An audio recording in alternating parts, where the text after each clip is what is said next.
All right, so yesterday we met with Mary Queen of Vietnam CDC. Mary Queen of Vietnam is a church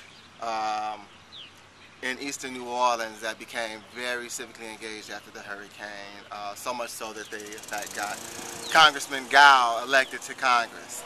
And so in response to the storm, they have about 8,000 members of their community who are now out of work. Not the storm, the BP drilling disaster. But because of the drilling disaster, about 8,000 fishermen who live in New Orleans are now out of work. And they're facing incredible odds because they don't necessarily have a means of showing proof that they work because it's a cash industry. Then there are also problems with a lot of them who are citizens but lost their documents during Hurricane Katrina and have not yet gotten those back. And so that community is really looking at how will they recover from this type of a situation. Not to mention the loans that people had to take on in order to get their boats replaced, the SBA loans, so they get their businesses back on track.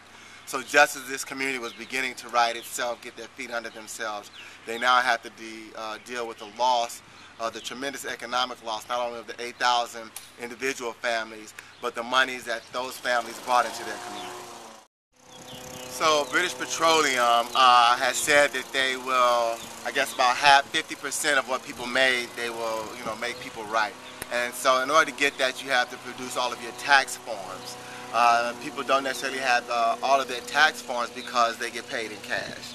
And then on top of that, because you're dealing with a large immigrant population, many of them have not yet had the opportunity either to have their documents replaced from Hurricane Katrina even, or those who were born here, lost their materials in the storm, and because the city of New Orleans had all of its major documents underground, it was flooded out and was lost.